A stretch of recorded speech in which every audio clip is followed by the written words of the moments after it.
за това да видите как са моите настройки на Fraps и после как работим с Sony Vegas. Сега ще пуснем Sony Vegas докато се зарежда и ще пуснем и Fraps. Значи това е Fraps. Това са моите настройки. Ползвам тази версия. 100% има по-нова версия. Идваме тук. Тук не съм пипал нищо и съм изключил всичко, защото когато отметнем в тези ъгли да ни се показват цифрички, червени цифрички, че записваме, това на мен лично ми докарва адски много лак и затова съм го изключил. Това е най-важният момент. Ето тук. Тук Video Capture Hotkey си бидваме копченцето, с което искаме да запускаме Fraps да записвам. Избирате си пътя, къде ще бъдат записвани клипчета. Най-добрият вариант да бъде на отделен хард. Ако нямате отделен хард, то на най-големия дял от харда. Изчиствате го от бокуци и му правите една хубава дефрагментация. Слагате 30 FPS. Ако искате Fraps да ви записва звук, отмятате по този начин както аз. Ако не искате, просто махате отметката. Скриншотовете, то това не ни е нужно. Общо взето това са настройките за Fraps. Fraps и Sony Vegas могат да бъдат намерени почти във всеки един торент. За това нещо няма да се впускаме в подробности. Заето сега в момента е запуснат Sony Vegas. Така трябва да изглежда. Това черното петно ще бъде превюто, т.е. тук ще виждате вашето клипче, което сте направили. Това е за звука, тук това е таймлайна, а от тук вече ще си вадите файловете, които са ви нужни за вашето филмче. На мен са записвани в Fraps, ето идваме. Значи клипчето е 11 секунди, сами виждате какъв размер е, колко е голямо самото клипче. Или го предърпвате, или с двойно кликане. Ето филмчето. Сега, тъй като при мен Fraps е настроен да записва звук, са получили две линии. Едното е видеофайла, ето тук. Другото е аудиофайла, който е тук. Аудиофайла на нас в момента не ни е нужен. Изключваме го. Така, значи ето го клипчето, което в момента върви. Така, сега ще ви покажа как да си направите няколко настройки, бързичко и лесно, за да изглежда клипчето някакси по-привлекателно. Идвате тук, правите видеотрак. Идвате на Media Generation и си избирате текст. Избирате си, например, hot. Слагате го тук. И пишете, примерно,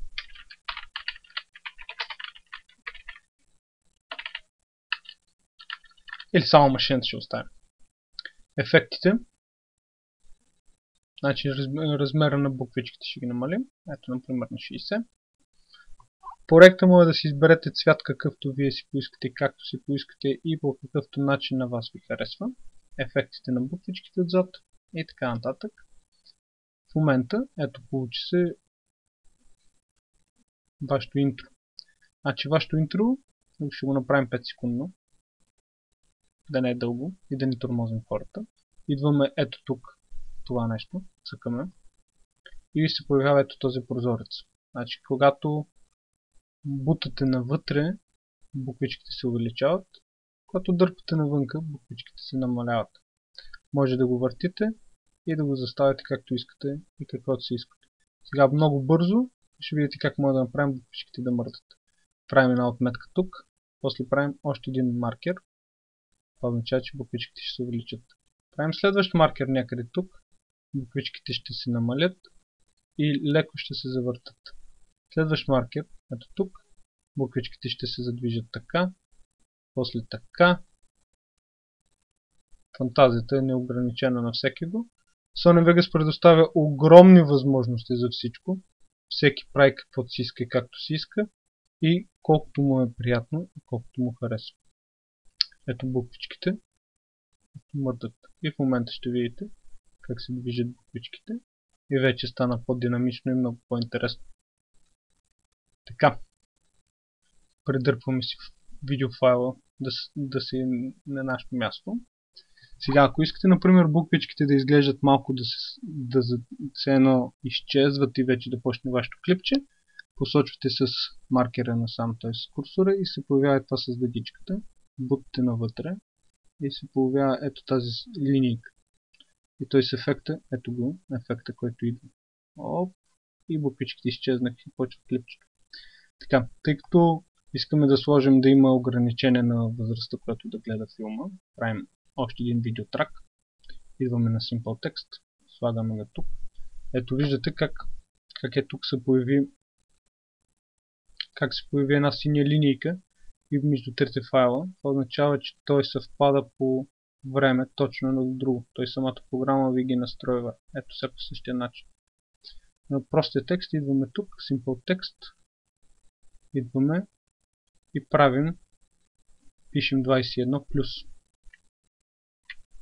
21 плюс. Намаляме размера.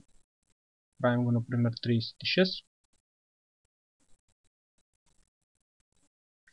И виждате ето тук. Виждате как седи тук в този ъгъл. Ние искаме да е бял. Искаме, например, да е така. Махате тези очертания по този начин. Ето тук. Махаме ги. Идвате тук.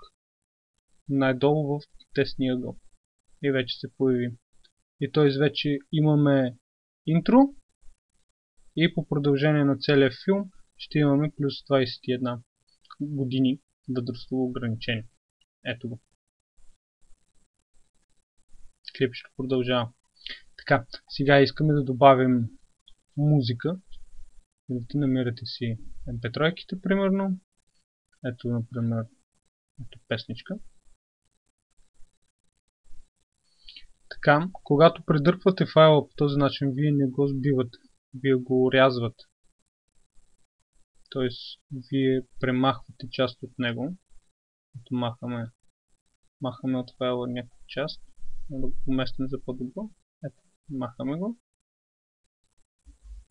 И по същия начин можем да направим, например, файла да започва малко по-тихичко. Т.е. музичката ни да не почва по-тихичко. Предърпваме го така да го коригираме. Ето музичката и тя ще затихва. Клипчето по същия начин може да затихне, ако искаме.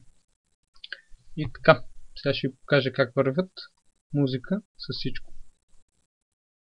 Ето, направили сме го нашия проект. Пускаме го от начало и тръгва.